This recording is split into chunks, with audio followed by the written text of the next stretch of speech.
What's going on, boys? From now until Wednesday at midnight Eastern time, we are going to do a sale where you buy one intra of your choice or the cookies and cream protein and get a free fuel tee. I'm going to show you guys what it is. Some of you guys, it's your favorite t-shirt. I've gotten a lot of DMs about it. This is the back. Motivation is the spark. Discipline is the fuel, as we all know. And on the front, little hostile mark there. Really cool shirt, really comfortable. While supplies last, if you just go to supplements, go to intra workout, pick either of the flavors, intra workout, or go to protein, ISO H1 cookie protein. You have the cookies and cream. So you can get the cookies and cream or either flavor of the intra R3 and get a free fuel t-shirt with your order from now until Wednesday at midnight Eastern. Use code FUEL at checkout to get the free t-shirt, guys. Thank you very much.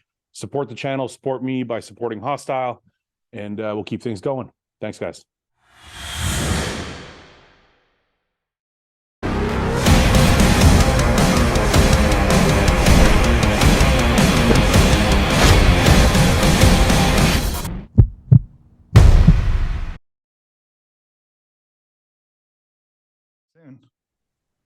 What the fuck? How did you manage that? I need to get a backdrop like that. Yeah, man. I bought it on, I don't know, neon some shit or another. It came from China. Oh, it's an actual sign. Yeah, it's a legit like neon sign. And then I got sound panels. Move your head. Let me see. Oh, it looks fucking sharp. Yeah. So what's up? We got the podcast going now, so I wanted it to be legit. I'm gonna order one. You know what? I think I need to refresh my backdrop. I'm gonna redo my whole office. Dude, yeah, I got these sound panels, which are sick. They kind of look like wood slats. And then I got that. Eventually I'll have a camera. It's coming today. I spent way too much money on all that shit. That's okay. I can never do anything. I think I told you that in the podcast. Like whenever I do anything, I'm like, all right, well, I got to go fucking all out. Like I'm going to spend a few grand on a camera. I have 1,000 subscribers on YouTube, so I won't even make money for years. And I'm going to put a shit ton of money into it. I don't know if that's a bodybuilding thing or if it's a guy thing. Yeah, I don't know. Well, not every guy's that way, you know? Yeah, I know. But like a lot of my friends, like Ben's like that too. Like when we do something, we go way overboard. It's like I just like things to look quality too, you know? No, I know, but sometimes like you can go way too extreme and not like I have a computer that's like it's way out of like I don't need you can game on it and stuff and like I don't need all the graphics and shit it has, but I went to buy it and I didn't want to get the middle of the road computer, so I just went to the full blown. Like it's exactly what I did with I have the Mac Pro or I don't know, iMac, whatever. Yeah, I didn't even need it. Yeah, I didn't need it, but that was the first time I was like, I've made it when it comes to money, because I was like, can I have this one? I want the touch thing on the keyboard, you know? And they were like, oh, well, the one that's like higher up, and they went to say the cost. I was like, I don't care the cost, just get me whatever one has that. And I was like, you can't say that to a salesperson. You're like that was like the first time that I wanted to, though. I was like, I've never made a purchase like that. Normally I would wait 3 weeks to get a keyboard. Like if it's cheaper, I'll do it on the mail. But I was like, no, fuck it. Whatever. I don't care the cost. Go. It's a business expense. Yeah. We're a salesperson's dream. Exactly. Okay. So how are you doing? Good? Good, man. How you doing? Did you get some sleep? Yeah, I got some. Sorry about yesterday, man. So yeah, I had a rough night of sleep the night before. And I got some sleep yesterday. I feel good. So good. The wife is happy I got to hang out with her. Oh, that's good. So it didn't interrupt your day. It made your day better. Yeah, exactly. Good. Yeah, I didn't have to deal with you, so it was way better. My pressing questions. Exactly. Okay, so these podcasts, so people know, you're going to be on, monthly maybe, or whenever we have a topic to discuss that's relevant. So I wanted to have you on because there's been a lot of talk about OZEMPIC and what it is and why it's so popular. And some people are like, it's really bad. And some people are like, it's really good. From my own personal anecdote, so my brother just started using it. He's a heavier guy. Like all of us, like my whole family, we're all like thicker people. So he's a bigger guy and he was like, I think I'm going to try it. And I was like, okay, cool. I've heard some good stuff about it. And he said he's down 5 pounds in the first week. And he's taking like I didn't realize there was various obviously there's different doses, but I didn't realize it was like something that you build up on. So I'm sure we'll get into that too. But he started at the smallest dose, and he said immediately his cravings are like gone, because he's a late night snacker like I am. Mm-hmm. And he's like, I sit around at night. He's like, I might grab a handful of like, nuts or something to snack on. He's like, I don't even crave anything anymore. Yeah, it's pretty crazy. So he's down 5 pounds. So anyway, I wanted to discuss it because I know it's a popular topic right now, and I want to get into it with you. So before we talk about the benefits or anything, can you explain to me maybe exactly what it is, the medical name, and like how it works? Yeah. So Ozempic, the medical name or the generic name is semaglutide. Semaglutide is FDA approved under 2 brand names. Ozempic was the first one. That came out in 2017, I believe, and that was made for diabetes. So it was only FDA approved for diabetes. So people may have been using it back then, but it was used off label until 2021, I believe. The trial came out and got FDA approval, which was sold as Wegovy for fat loss. Okay. The difference between the two is the dosing, like you said. The dosing for Ozempic starts at 0.25, and then it usually titrates up every 4 weeks. So it goes 0.25, and then you double it 0.5. You double that in another 4 weeks, 1 gram, double that, and then the highest end dose is 2.4. And Wegovy, the fat loss version of it, starts at 2.4. That's where the fat loss is, though most people start much lower and titrate up. When we use it like at Merrick, we like to use the lowest dose. Like your brother said, he's getting awesome results off of the super low dose. And some people can stay that way for the entirety of the time that they're using it. Other people, I kind of feel like bigger guys, more metabolically active, just from anecdote in the community. Some coaches have talked about their athletes need to use it, like titrate up faster, or they may even need to do like 2 doses a week just because you're so metabolically active. Bigger guys, more muscle, more blood flow, everything. So you might metabolize it a little bit faster. But yeah, I mean, if you can get away with the lower dose, it's what we like to do. So my brother was telling me, so he's at 0.25. And he was telling me he has a friend who's lost like 60 pounds, but she's at a dose of 10. Now, I don't know if that sounds crazy to you, but she's taking a dose of 10, he said. It might be oral.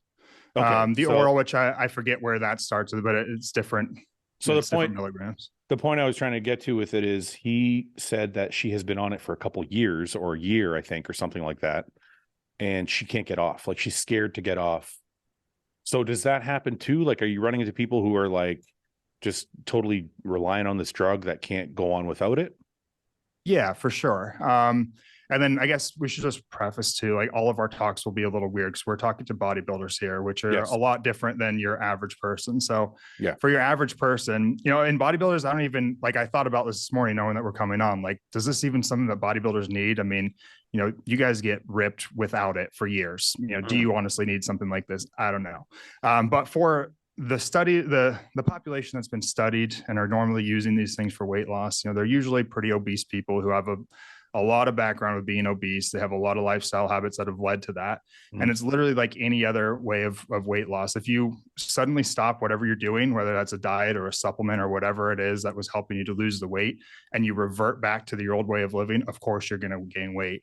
I think the media makes it sound like there's something inherent to semaglutide that as soon as you're off of it, all of a sudden weight starts coming back on. That's not the case. It's literally the case that you went from having these terrible lifestyle habits, getting put on a drug that made you restrict your calories, and now the drug's no longer there and you revert back to your old lifestyle habits. Okay, so it's not a physiological issue that's making you all of a sudden fat again. It's just because you never changed your lifestyle habits. Exactly. So like when we use it at Merrick, some of you people are coming to Merrick who are paying cash to see us are usually pretty focused on their goals and really making huge lifestyle changes. And so what I've actually seen more often than not is people keep off the weight, but this is a completely different population. If I'm talking to Gen Pop, who is just taking something and not even thinking about their habits, they're just literally not hungry, so they're not eating. Usually the weight's going to come back on pretty quickly. And that's what all the studies say. So you said something about, somebody, actually, it's funny. Somebody said that to me. They're like, because I said I was going to try it. And somebody commented and said, well, why would you take it? You're a bodybuilder. You know how to lose weight. And my response to that is, and I don't know if this applies to this drug necessarily, but I know how to lose weight, but I still use Clen. I know how to use weight, but I still use Cytomel or T3, or T4, you know what I mean? So or I still know how to lose weight, but I'll still use GH. Right. So just because there's a drug that helps you lose weight, doesn't mean, well, just because I know how to lose weight without it, doesn't mean I don't want to help myself or advance the cause. You know what I mean? 100%. So, And I would say like somebody like you now, you're, bodybuilding is not, you don't need to maintain a certain amount of mass. Yeah. I would be weary with the competitor that they wouldn't be able to get in enough protein, because that's another thing that maybe we touch on is a lot of people talk about people lose muscle while they're on semaglutide, and this can't be a good drug because you're losing muscle, and losing muscle is always bad for health and longevity, which is true. But I mean, you're going to lose muscle if you diet and you lose weight in general. Everybody knows that. Bodybuilders know how to counteract that. They continue to lift heavy and they increase their protein. Protein in the cutting phase is usually higher than it is in the off season. Because we know we want to preserve muscle mass. The problem is that it's a drug that's so powerful for appetite that it can be hard to hit your protein requirements unless you're really cognizant of it. So I've had athletes who use it and they start using shakes and things because they're not as filling and they're fine. But yeah, your general population, again, if you're giving this to an obese individual who probably only eats 100 grams of protein a day anyways, now they're super full. They're certainly not prioritizing the chicken breasts and the protein shakes, and they're going to lose protein, or they're going to in the form of muscle. So we're jumping around a little bit to Sorry. It's okay, because this is how a normal conversation would be, but just for education's sake, can you take me back to the mechanism of action? What is it that's happening that's making me not want to eat or killing my cravings or whatever? Yeah, whatever absolutely. So semaglutide is what's considered to be a GLP-1 receptor agonist. Guess we can talk about what even that means. So GLP stands for glucagon-like peptide 1. It's usually released after we eat, and it's called an incretin. So an incretin is any type of hormone that will stimulate the release of insulin.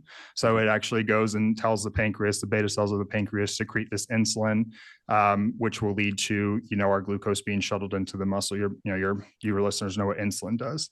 And then the receptor agonist. An agonist basically means that it's something that binds to a receptor and tells it to do what it's supposed to do. You also have antagonists, which would stop it from doing what it's supposed to do.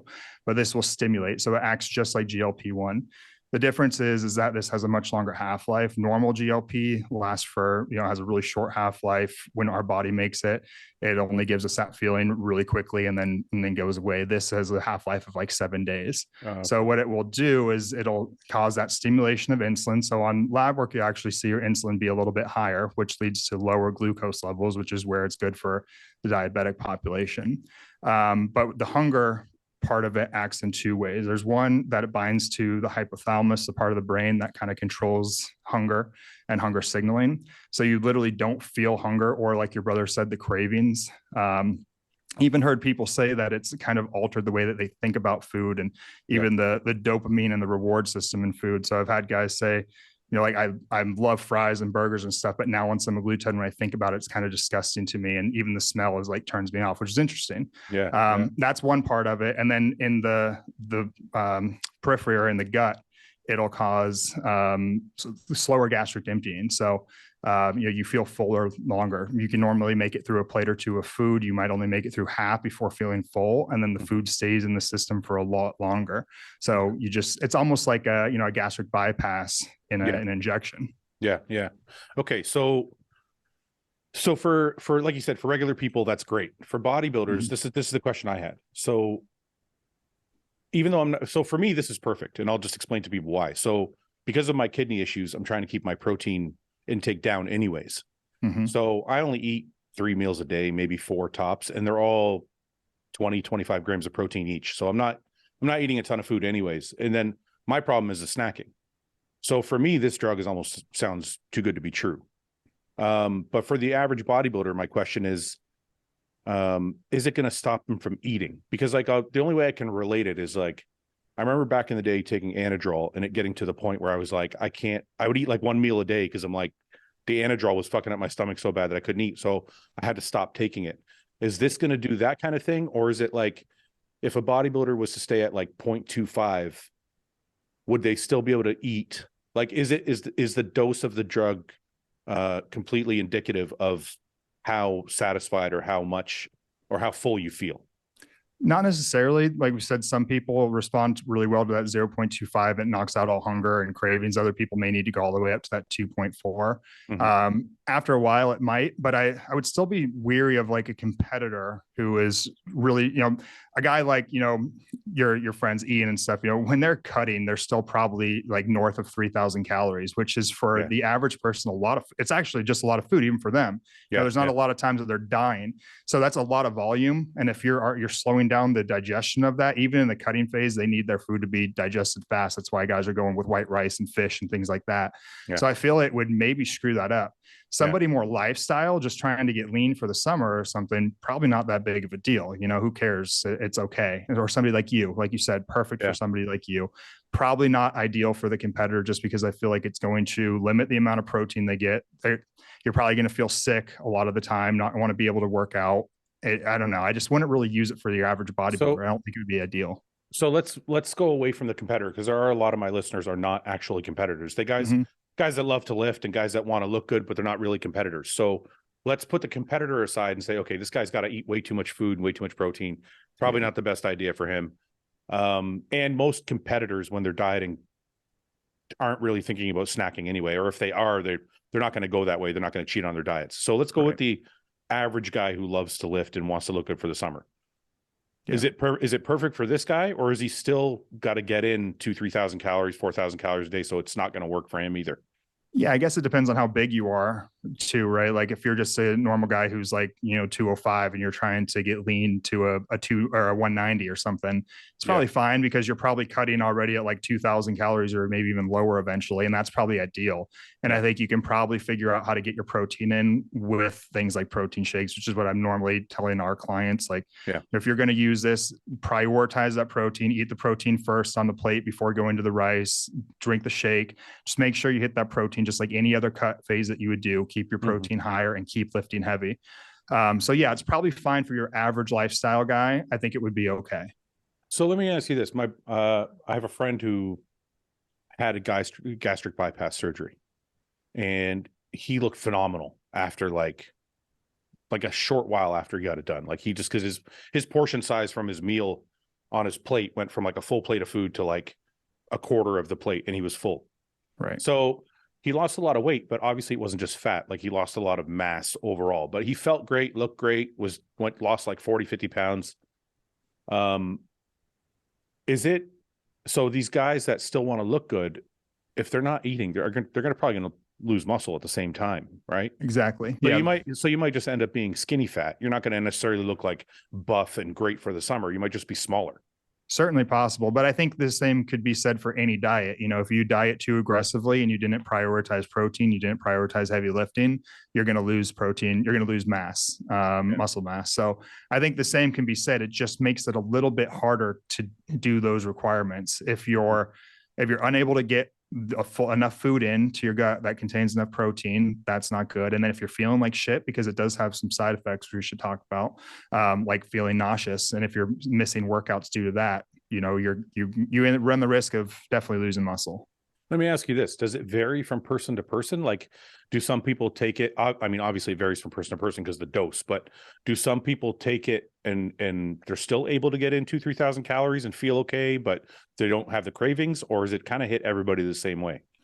No, some people do. There's some people who don't lose weight on it and they just don't feel like it helps much. I would say most people, it definitely alters their hunger. Yeah.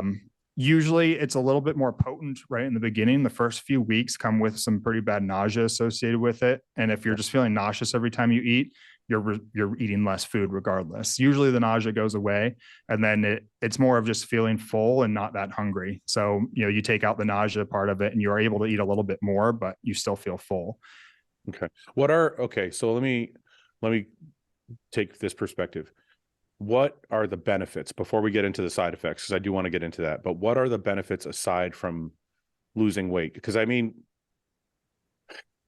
overall, right? If somebody's losing weight, there's going to be a host of benefits, whether it be from a diabetic perspective, from a cholesterol perspective, so can you kind of give me a rundown of what exactly you're seeing in people that are coming in and using this drug? Yeah, absolutely. I mean, since it's made for type 2 diabetes, improving metabolic health, you'll normally see improvements in their metabolic markers. So like I talked about in the beginning, your insulin usually will go higher, but eventually that leads to a lower fasting insulin and you're more insulin sensitive. So it not only increases insulin production, but also in the peripheral tissues increases the sensitivity to insulin. So you have better insulin sensitivity, lower A1C, lower glucose, all of that's great. And then it also has some other cool benefits. There's like cardiovascular benefits. GLP-1 receptors have been found in the heart. We know that it can help to kind of reduce the left ventricular, what's called end diastolic pressure. That's just a fancy way. It's good for, like, we talked about left ventricular hypertrophy and bodybuilders there where the heart gets higher. It can potentially take off some of the causative factors of that. So it's better for our heart. There's also been studies where I believe it was in dogs, they basically shot GLP-1 through their cardiovascular system, and it reduced blood pressure by reducing the resistance in the peripheral tissues.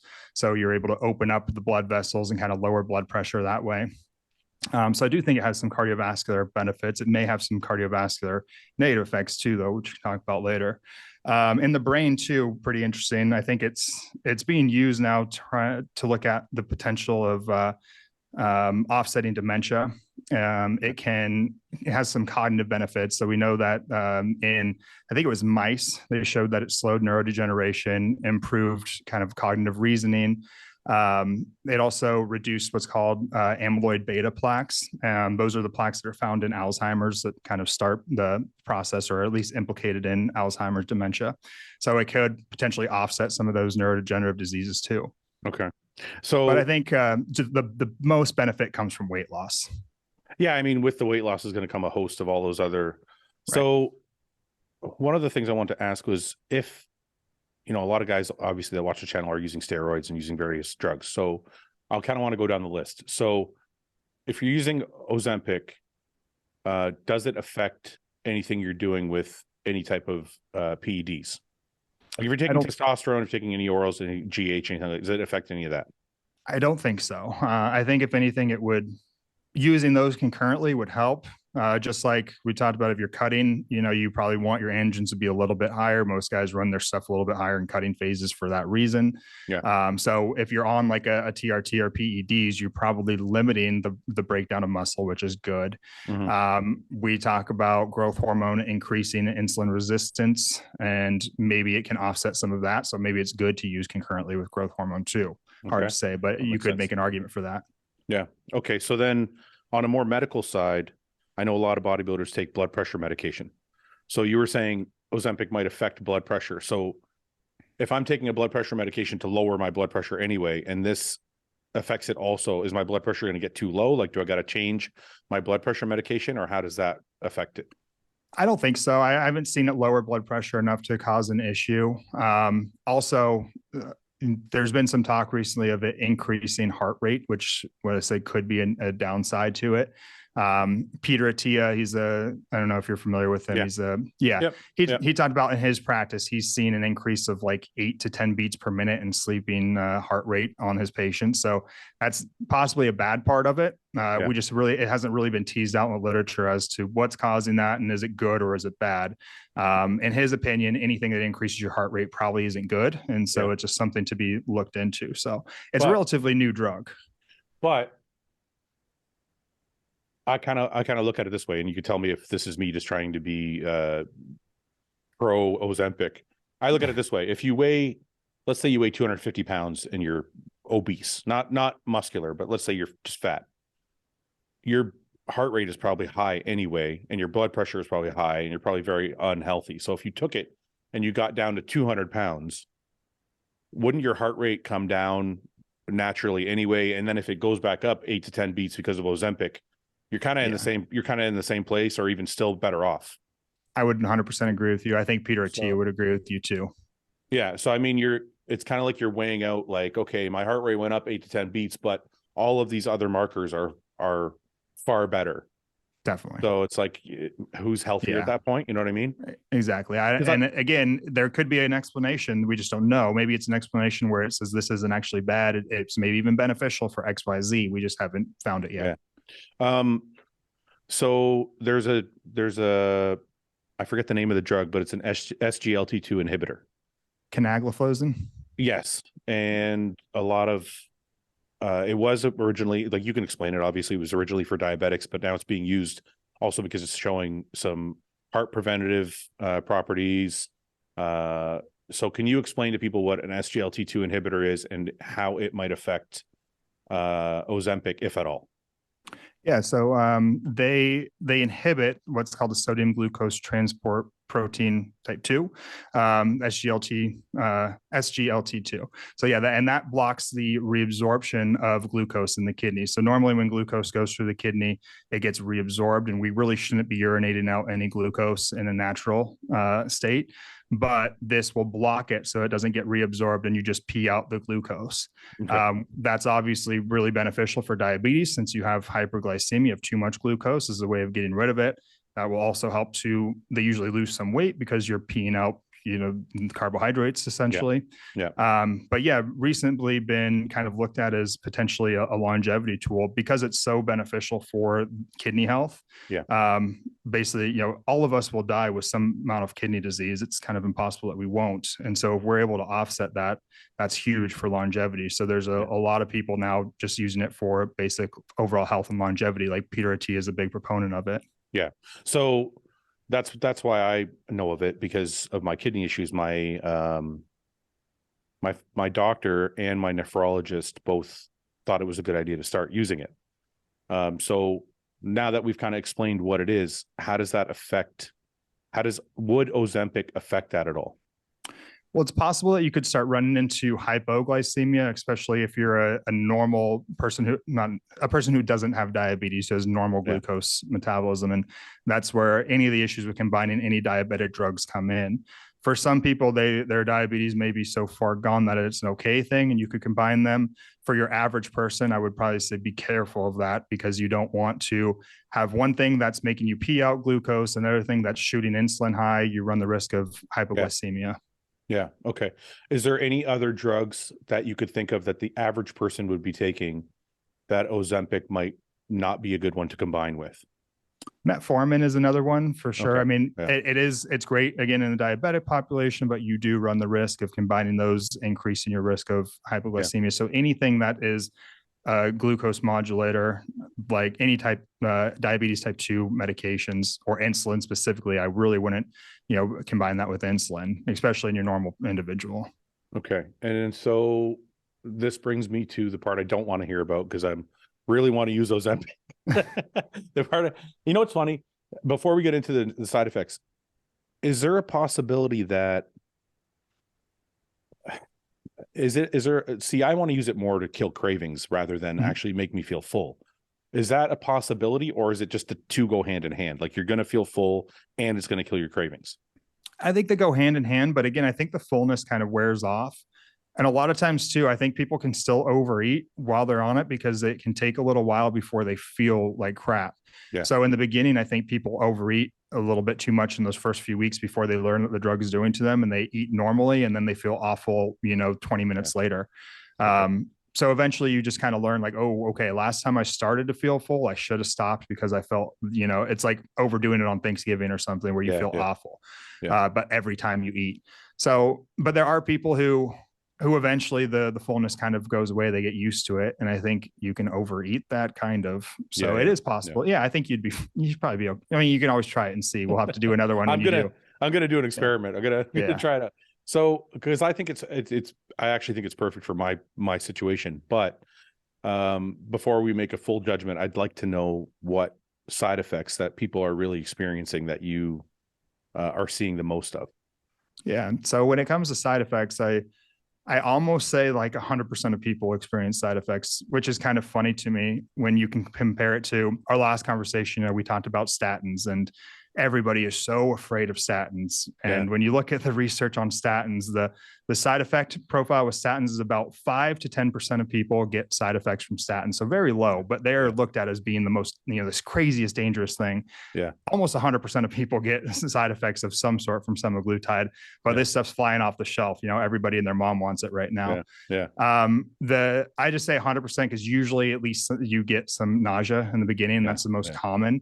I think on paper, it's reported to be somewhere around like 45% of people experience nausea with semaglutide. There's another one out right now too called tirzepatide.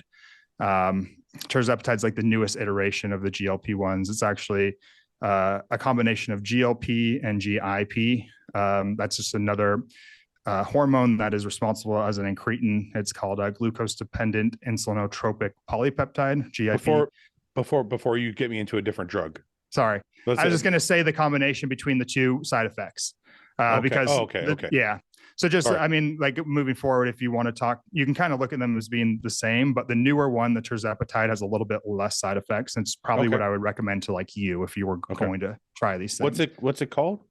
The newest one is tirzepatide. Tirzepatide. And that's like a twin cretin, they call it. So it's an incretin, but it has both the GLP and the GIP. And the brand name of that is Mounjaro. That's not yet FDA approved for weight loss, but I guess real quick, there was a study that came out in 2022, last fall, I think, in the New England Journal of Medicine, and it showed that it was way more effective than semaglutide for weight loss. And so it'll probably get FDA approval for weight loss here soon. It's more effective with less side effects. Yes. Okay, I want to come back to tirzepatide, but before we go to it, so you said nausea. Now, when we talk about nausea, are you saying like all day long? Or are you talking about just when I eat? Are you talking about like, because I can handle like a little bit of nausea like after I eat kind of thing, but if it's all day long where I'm like just nauseous all the time, I don't know if I want to deal with that. So yeah, a bit of both. Some people will get the all day long, other people just around the time that they eat. You can use anti-nausea medications like Zofran. I guess there's an argument for some people, like, why would you take a medication that requires another medication to take it? But if we're talking to bodybuilders, I mean, shit, that's everything you do is just, take one thing and take another thing to make it better. To offset. Yeah, exactly. But that is one thing that we'll use for some people, especially in the first few weeks. If it's just like too nauseating, you can give some Zofran and help with that. But yeah, it could either be all day or it could just be kind of around meals. And then that's usually, for what I've seen, the first 2 weeks, usually by the second week that it's gone and they're just normal. Kind of like metformin. When people start metformin, the first week they get some like diarrhea and then it's normal. In the literature, they said 4 weeks, and that's why the titration goes every 4 weeks. They bump it up because that's when the side effects usually dropped off. So yeah, with semaglutide, I believe it was like 44 to 45% nausea. Tirzepatide was only about 30%. So nausea is an easy one to deal with. Like people aren't scared to have nausea. Is there something more serious that somebody would be like, okay, I don't want to take that. That's a risk I'm not willing to take. Yeah, when you talk about absolute like contraindications, like you should not take this. They mediate something called C cell hyperplasias, and that's a type of cell that's found within like our thyroid. So it's linked to potentially causing or increasing your risk of medullary thyroid carcinoma. It's never been shown in humans, but it has been shown in mice. What is that? So it's a really common genetic kind of thyroid cancer. Basically is what it is. Yeah. But anyways, in the mice, they found that there was a potential link. It's never been demonstrated in human trials to be, cause it. But since we found it in the mice, they basically make the recommendation that if you've had this in the past or anybody in your direct family history has had the medullary thyroid carcinoma, stay away from it. Those C cell hyperplasia, another pathology, and that's called multiple endocrine neoplasia type 2. Which is just another kind of weird C cell pathology that you could run into. So if you've had either one of those, which I know you haven't, and most people probably haven't, then stay away from it. Those are the biggest concern. Yeah. So somebody would hear that and be like, oh, well, if it's going to cause cancer, I don't want to take it. Right. Obviously. But just for perspective's sake, how many drugs do we take that have those potential side effects? Is there a lot? Is there a lot, or is there none? Like when we take everyday medications, do they have those same type of side effects and we take them anyway? Yeah, for sure. I mean, there's like, this one's never actually been shown in humans, which I think is important to remember. And it's certainly it was if though, I think it was if it was in the rats or the mice, I forget what it was, whatever rodent, if it was like in their family tree that they were susceptible to this, then it exacerbated their risk. So there's a ton of medications, of course, and every medication doesn't come without risk. Yeah. Even over the counter ones, you know, even something like aspirin or ibuprofen, you can get like, some people will develop Stevens-Johnson syndrome where your skin basically all falls off after taking a Tylenol, you know? So it's definitely possible.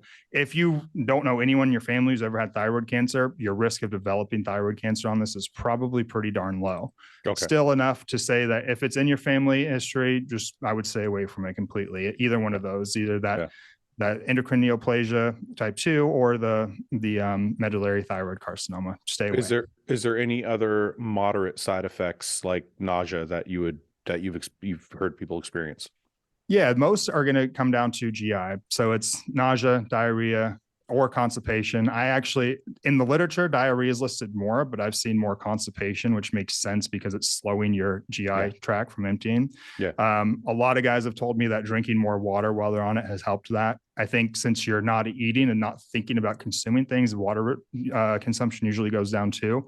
Probably not an issue for bodybuilder guys or like a guy like yourself, pretty focused on trying to get a certain amount of water in. It's also can cause some issues with gallbladder, either what's called like cholestasis or cholelithiasis, where gallstones or backage up of the gallbladder. So that's a possibility. There's also a possibility of pancreatitis. That's never actually been shown to cause it, but there is some literature saying that these guys develop pancreatitis when on it, and they don't know if it was linked or not enough to be okay. cautious. So the question then is, if you've had, let's say, like my father had pancreatitis. So if it's in your family, is that something I should worry about, or is this not a connection that I can make? Probably not, because pancreatitis is usually kind of due to the individual's behavior. It usually is related to either drinking or having insulin resistance and, you know, high triglycerides, things like that. So we check those things first. If somebody's got like really high triglycerides and their pancreatic enzymes are already up, I wouldn't mess with it. In a normal, healthy individual, probably fine, but still probably a good idea to get pancreatic enzymes while you're on it and just see if it's impacting it in any way. And what about gallbladder attacks? If you ever had like a gallbladder attack or anything like that, is that something is it another reason to stay away from it? Or I probably would. Yeah. I mean, if you've had issues with gallbladder, if it was issues with gallbladder acutely, again, due to like anabolics or something orally, and you're no longer on those and you haven't had any issue with your gallbladder and all your enzymes are fine, you're probably okay. Okay. The other question I had is sleep. Now, I don't sleep well when I don't eat, right? Like I know like back in the day when I was dieting a little bit harder and I would have those like small meals before bed, I would always have trouble sleeping. So if I'm not eating as much, am I having trouble sleeping, or is it because it's making me feel full, then I don't care and I'm sleeping the same? Yeah, I don't know. That one's weird for me too. Back in the day, I used to be convinced that I slept better with eating before bed. Yeah. And I think that was the bodybuilding thing. And I don't know if it was placebo or what, but now I think I have the opposite of a placebo, because a lot in the sleep community, like Dr. Matt Walker, Peter Attia, they talk about avoiding eating around sleep because it improves sleep. Actually, being hungry actually improves your sleep. Now I feel like I eat better because I don't eat before bed. Yeah. So I don't know. But if you are somebody who's, you know, if you're not hungry and if it was the hunger waking you up in a cut, then I think you'd be fine. I've seen those different various doctors talk about, you know, you shouldn't eat before bed, you'll sleep better. And I'm like, that's not me, man. And it's not because I'm still bodybuilding. Like I would rather, you know, on the times when I am trying to lose weight and I do cut my last few meals down to smaller meals, my sleep is horrible. So that was one of the questions I had about this. I'm like, if it's cutting down my food, am I going to sleep like shit? Or because it's making me feel full, am I just not going to care? I'm going to sleep anyway because I'm not waking up hungry. Yeah. So I don't know. I think when I got the Oura ring, that actually kind of looks at my sleep. I do find that I sleep better when I don't eat before, which is interesting. My heart rate variability usually increases. So I have more of that rest and digest rather than sympathetic overdrive. Yeah. But I don't know. I feel like if you were waking up because of the hunger was the thing waking you up, then you'd probably be fine. Off topic, how long before bed do you have your last meal? Like, when's your last meal of the day? I try to do 2 hours before now. I mean, I've always loved to eat right before bed, like I said, so it's been hard for me. And I go to bed super early, as you know, and I as soon as I'm done working, I try to get all my food in real quick because I only have like 2 hours before I need to sleep. So I've been been trying to eat at like 6 and then be done because I go to bed at like 8:30 a lot of times. Yeah. Okay. Okay. The other question I had is, what is the longest term study that we have on this drug? Like, are people going to find out in 2 years or 5 years that they've done some irreparable damage to themselves? Or is there enough studying done that people are like, okay, we're pretty confident with this? Yeah, well, I think the two big trials, so the tirzepatide one, I believe, was called Surmount 1, and I think that was 72 weeks, and the semaglutide was the Step 1 trial. It was like 68 weeks. And so I think those are probably the longest as far as I know. So that's not very long, of course. No. Yeah, I mean, I guess it's certainly possible. But I think since it's kind of like a native peptide that we have, like this native hormone that it's kind of agonizing, it's probably not that big of a, just like the argument could be made for testosterone. You know, if you're replacing testosterone, it's really not that big of a deal. It is an agonist, so it's a little bit different than the native GLP and GIP. So there's a possibility, maybe. It is relatively new, you know, 2017. That's not that long ago. So there's always a possibility that things, you know, could pan out in 30 years where we're like, oh shit. But that's the same with everything. Okay. So yeah, no, I agree. So the tirzepatide, I kind of cut you off back there when you were trying to explain what the difference was. Do you mind going back to that and just explaining to me what is the difference with the new generation of Ozempic tirzepatide? Yeah. And the only reason I brought it up is kind of to say like these side effects, like usually a little bit less in the tirzepatide, all the same side effects, just a little bit less. But it is both a GLP-1 agonist and a GIP, and that GIP is that glucose dependent insulinotropic polypeptide, just another incretin, basically, that increases insulin production. Basically, it contains both of those. It agonizes both of those things. And so it leads to probably a little bit more weight loss when you look at them. They've never gone head to head in a study, but if you tease out the data, you can see that the tirzepatide is a little bit more effective for weight loss. Yeah. And so I think tirzepatide in those studies that I just listed off a minute ago, was like tirzepatide, they lost around 13% of their body weight, and the semaglutide was around 8% of body weight. So pretty significant difference there. Yeah. So what, you're like 260 right now? Yeah. Yeah. So you're stuck at 260, right? I was avid watcher of the podcast. I see. Exactly. Yes. So what's that? I'm a little bit. I actually went up a little bit because. Oh, really? Well, because I've been doing my testosterone shots now, so it's it's insane.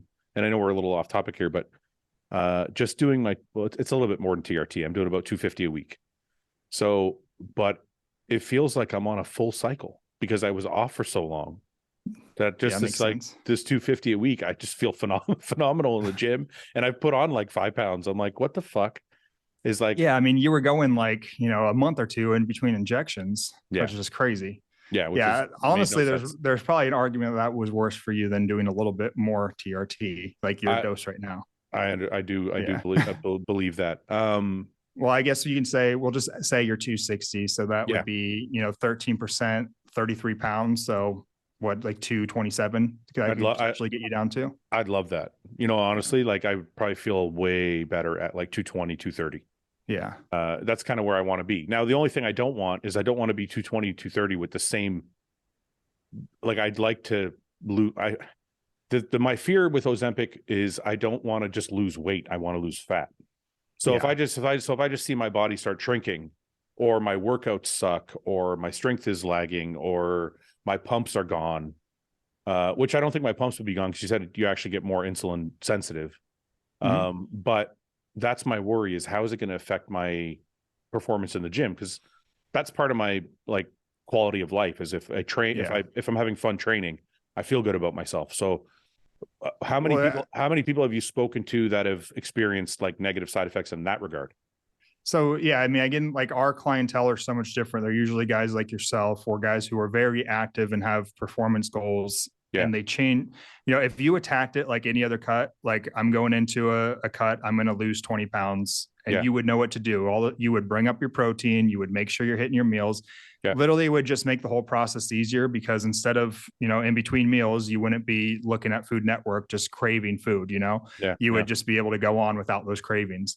So I think that you would be fine. The issue would come about if you were like, just kind of said fuck it to your nutrition, and you just ate, like some cereal in the morning, and then you didn't eat again until night, and you just had a sandwich and your max protein was like 50 grams that day. That's not going to happen to you, because you're cognizant of this stuff. So your average individual, I think, will definitely lose muscle, and that's not a good thing. And there's an argument, again, Peter T has actively spoken out against it, because his big thing is getting people as strong as possible. But his clientele are different. They're not bodybuilders. That's never going to be an issue with you guys. You're always going to prioritize protein. It's inherent in you, and you're going to keep lifting. So I think you'll be okay. I think your body composition would come out okay. It would just be a hack for you to no longer feel hunger. Well, and that's the way I'm looking at it. It's just like using Cytomel or Clan or GH or any other thing that we use to like help us feel better or progress or get to our goals, whatever you say. It's kind of like I'm cheating a little bit. Yeah. Which is, and I feel like I think it does work really well, but I think people think that suddenly they're just not going to want to eat whatsoever, and it's going to be miserable. And I don't see that. I mean, I still even think you need to make lifestyle changes and actively think. I mean, even in the trials, these people were given a dietitian. They were told to do certain amounts of exercise. So it's in combination with caloric restriction and exercise. Yeah. For people who you just blindly injected and they didn't even know you injected them, they would probably continue to eat pretty shitty and maybe not even lose that much weight.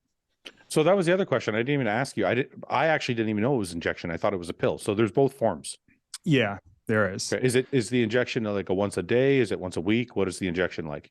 Once a week is it's pretty cool. And I think that's why this semaglutide gained so much popularity, because these GLPs have been out for a long time. And, suddenly this year they're all the rave. Yeah. That's because the semaglutide was like the one that was once weekly. So it made things so much easier for Gen Pop to have to just do one subcutaneous. There is an oral one. When you're buying, I mean, in general, it's super expensive. Semaglutide is just expensive in general, but when you're buying it from like a compounding pharmacy or something, in my opinion, unless you just like, have fuck you money, it's crazy with the dose for the oral. I think it comes out to like over 100 a day or something crazy like that. Really? Yeah, like, for the oral, but the semaglutide, the injection is much cheaper. Why is it so much cheaper? I don't understand. I don't know. You don't know? You don't know? I like that. I don't even know. I don't know. Yeah, I have no clue. And then even like the pharmaceutical, like Wegovy and semaglutide, it's like insane cost. It's something like a few grand a month that these people are paying.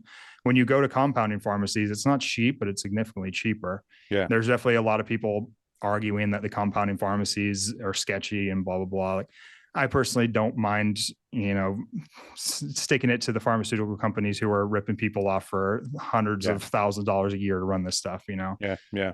The kind of one of the final questions I had about this is you keep mentioning it increasing your insulin, but you're eating less. And and then forgive me if this is a dumb question, but I go back to what John used to tell me is you don't want too much insulin floating around in your blood. So how is that a positive? I can't, I'm not getting this, how it works. No, yeah, you're 100% right. John was right, because elevated insulin in a normal person leads to insulin resistance. You don't want too much insulin in the blood. But part of the effect of the GLP-1 also is to sensitize you to that insulin in the peripheral tissue.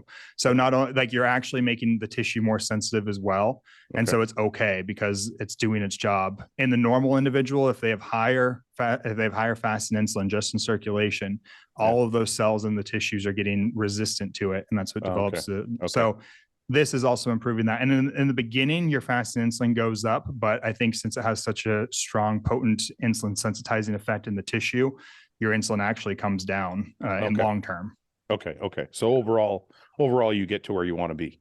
Yeah, and it actually improves the quality of the beta cells and the pancreas that make insulin. It fixes them. So in a lot of type 2 diabetics, like we talked about in the last podcast, those beta cells kind of burn out because they produce so much insulin all day. This is actually repairing them. There's some trials happening on type 1 diabetes to potentially like fix beta cells that are dysfunctional due to the disease. So kind of promising on pancreatic health. Okay, another dumb question I got to ask you. Sure. What's to stop somebody from just this is, I really feel like it's a stupid question, but I'm asking anyway. Is it, All right, let's hear it. what's to stop somebody from just adding more insulin, just injecting more insulin, period? If they can reduce their cravings or whatever, would that work the same or no? Not the same. Probably not the same because you don't have those insulin sensitizing effects. You don't have the appetite suppressing effects. Okay. So yeah, I would say not the same in that regard. But if you suppressed your appetite, like if you did it yourself, but you were injecting insulin, would it work the same at all or no? I guess, yeah, because it's either exogenous or endogenous insulin having the same effect, but you just wouldn't have the insulin sensitizing effects, which are big. Okay. And the biggest part is probably, so the insulin part of the equation is great for those with diabetes who need that. Yeah. When we're talking about you or your average person losing weight, that's just a byproduct. That's cool. Great. Yeah. It's helping your insulin, but it's not really the part that's leading to weight loss. Okay. Theoretically, insulin's pretty anabolic, as you know, and theoretically it would build. So if you were taking semaglutide and eating a ton, I guess theoretically you have some anabolism there and you might gain weight, but it makes it impossible to do so through the appetite suppressant effect. I understand. Okay. Interesting. Okay. So obviously after going through all this, I realized that this is going to be totally dependent on the person, on their goals, what their body looks like, what their medical history is like, and what they're trying to achieve. But overall, if you could give an overall overarching opinion, would you say this is something somebody should take if it fits into that, if they fit into that category, or it's something they should stay away from? For somebody who is, no, I think it's a great tool, honestly, especially for somebody who's obese, just general, like amazing. Get the weight off no matter how you can. The one thing I try to like preach, and I'll talk the whole consult if somebody's working with their doctor to get semaglutide, I'm like, you need to learn the lifestyle habits while you're on this. Like right now, you've got a cheat code that you put in. It's really easy. But remember how you're eating and focus on habits and learn how to eat correctly, because the second you come off this, that cheat code's gone and you need to be able to continue doing this. Mm-hmm. But somebody like you already know how to do it, like we've talked about. So I think you're fine. You're probably going to be okay. And a lot of our clients and a lot of your listeners are probably going to be fine because they understand, okay, I'm no longer on semaglutide. Just like when you come off T3, you know, a lot of guys will be like, well, I'm off T3. It might take a little bit for my thyroid to come back on. I'm going to reduce my calories by a few hundred a day. Same type of thing. You just got to be mindful of that when you come off. But for your general Gen Pop obese individual, learn the habits big time. Like get a dietitian, get a coach, learn all that while you're on it. For the bodybuilder, again, I probably don't think it's the best tool just because it may limit your protein intake. It may make you feel uncomfortable. You actually want your meals to drop through you faster and you don't want to be clogged up and bloated and uncomfortable, you know? Yeah, it could work for the average guy who wants to run it for 2 months to look good on the beach because they don't really care. But if you're doing it for a contest prep, probably not ideal. Yeah, no, and it's important that you note that too, because the friend I have that had the gastric bypass surgery, they've put back on some of that weight. Not all of it. They still look great. They still feel great, but they have rebounded back a little bit because they've gone back to their old ways and their old eating habits. So it's exactly what you're talking about is, use it as a cheat code, but kind of learn what you're doing. Exactly. I totally. Yeah, because everybody's talking about it now. Well, everybody gains their weight back when you come off. And I'm like, yeah, no shit. That's every single diet. It's going to happen no matter what. Yeah, exactly. Unless you do something that's maintainable. So that's why I'm like, learn all this right now. It's easy right now and you can learn it. I actually had one lady who came to us and she was like in her 50s, I think. And she's like, I've tried every diet under the sun for the past 30 years. Nothing ever worked. She used semaglutide for, I think, 6 months, lost all the weight she's been trying to for 30 years. I saw her 6 months after coming off and she was able to keep it off because she learned those like hunger cues. She was like, now when I start to feel hungry, I stop because that's what I had to do with semaglutide because I would get uncomfortable if I didn't. And so I stopped eating and I've been able to maintain my weight. So those people who are cognizant of that and took the time to learn those hunger cues and learn nutrition while they were on it are really successful. Those who don't, you're going to gain the weight back. What do you think about people with like eating disorders where because some people, and I think I've been guilty of this, where some people are like, they have to eat till they're full, like not like I'm not satisfied, but like I'm full. And some people eat like that. Is this help that, or do they just plow through the nausea and keep eating? I don't know. This is an interesting conversation too, because my wife's an eating disorder dietitian, and we've had the conversation because there's some papers and there's some anecdote like on Reddit forums where people actually have, it's helped their binge eating disorder. Okay. But again, I don't know. When it comes to eating disorders, I'd be weary of messing around with things like that because I don't know. There's so many things going on, psychologically there, but it could either make things worse or it could make things better. I've seen it go both ways. Either, you feel like you're not on it and you like it, that you're feeling full all the time. And then when you get off, you just rebound, or maybe you're able to learn something. I don't know. I don't think the data is out there to say. When it comes to eating disorders, I would be like hesitant to mess around personally. Your wife is an eating disorder dietitian. Yeah, like clinically, she works at the hospital with like children with eating disorders. Oh, so just children. Is she working with adults too or no? She does in our own personal, like through Atlas and stuff. She will. We do a lot more like just coaching, but occasionally we get some people like older adults with eating disorders. Does she recommend semaglutide to any or Ozempic to any of her patients? That's what her and my conversation have come about, because we're like, it could be good because if especially binge eating disorder. Yeah. Because binging without purging too, there are some people who are like obese due to an eating disorder because they binge eat. Yeah. I guess you'd probably fall into that category. I was going to say, I'm right up. You're a binge eater. You're talking to me, brother. I know you're talking. Yeah. No, well, I'm not. So for those people, it might actually be good. And then maybe you're able to learn some cues. I wouldn't say I have an eating disorder, but I do like to partake in the periodically. I like to binge here and there. Here and there. So for those people, it might be good, honestly, because maybe you are able to go, if you're able to go like 6 months with restricting those binges and you learn some tools during it, maybe it's really good. I just don't think we have the data to say like, yes, this is 100% safe, because they may relapse even worse than before when they come off. Yeah. Yeah. Okay.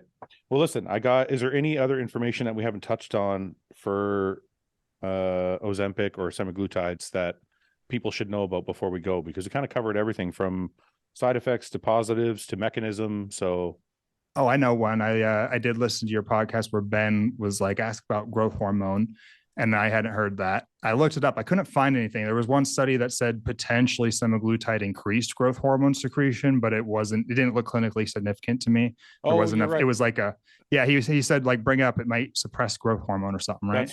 That's right. I remember him saying that now. So you couldn't find anything about that. I found one study with an N of 10, like 10 participants, and it slightly increased it, but it didn't look clinically significant. It didn't look like it suppressed it. That's for sure. Okay. It may increase SHBG, sex hormone binding globulin, which would lower free testosterone. I would argue in any of your listeners who are even on TRT, SHBG is never going to be an issue. Yeah, it's going to be suppressed. Yeah, I was going to say. Trying to think of any other hormone related stuff. I haven't found it, but again, it's so new. They're not really doing studies on it. But I do have a lot of listeners that are natural. So if you're natural, it's going to affect your libido? Potentially. Not necessarily. Yeah. I mean, it could potentially increase your SHBG. I would hope that you're not doing it without having lab work first, and being under the watchful eye of a provider of some sort. And so you should know. And if you're starting out with really high SHBG, you may want to run some supplements like boron or magnesium that would lower SHBG just to offset that effect. So last question about this is, then I think I already know the answer, but if a doctor prescribes you this without lab work, is that a red flag? I would say, yeah, for sure. If a doctor prescribes you anything. So anybody, well, no, because I mean, look, I don't know if my brother did lab work. Like our doctor is our family doctor, not my doctor. He's our family doctor from way back. And I think my brother still sees him, but I don't think he got blood work before he got his Ozempic. I don't know. Maybe he did. But the point is, if anybody's going to go on this drug, they should get blood work first to make sure it's going to be safer all the way around. I mean, obviously I'm biased because Merrick, our core is lab work, and we base everything around lab work and getting a peek under the hood. I guess theoretically, like when it comes to who that you can prescribe it to on label, doesn't say anything about any blood markers really. It comes down to like a BMI of like above 30, in the obese category. So yeah, I think you could. I don't think it would be safe. I would definitely want to see like pancreatic enzymes and just see where your insulin is to begin with, just kind of get an overall picture. And so I guess it's not a bad thing of I'm sure most people who prescribe it don't get lab work first, because Yeah, but I would say just get lab work anyways. You always want to see what's going on, and I'm into data, and I want to see how it impacted other things. Did my testosterone go up? Did it go down? SHBG, Yeah. you know, those kind of things. Yeah. Yeah. Okay.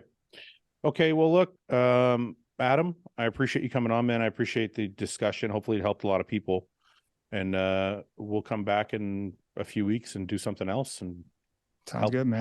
Help people stay healthy and get huge. Yeah, listeners, comment below what you want to hear about, because Fouad and I don't know what the hell to talk about. We're trying to Yes, we do. trying to figure. We just had an hour-long conversation about Ozempic. I mean, we're trying to tease out topics of what we should talk about. We're like, what should we talk about? You know, I'm happy. Listen, I'm more than happy for them to comment and ask questions about topics they want to hear about, but I'm sure we'll be fine too. So okay, cool. I mean, I was thinking, I'm like, damn, do they want to hear this? I hope they want to. That's all I was saying. Like, I want to be able to touch on things that they want to know about, you know? I'll promise you this, Adam. There's not everybody's going to want to hear about everything we have to talk about. There's going to be half the comments are going to be like, this is stupid. And the other half are going to be like, thank you. This is the information I needed. That's true. So we just, you know, in my opinion, you see enough patients in the bodybuilding world, and I know, and I get enough DMs that we will be able to cover a lot of people's concerns. Awesome. Hope so. Cool, anyway, until next time, thank you very much, and we'll see you soon. All right. See you.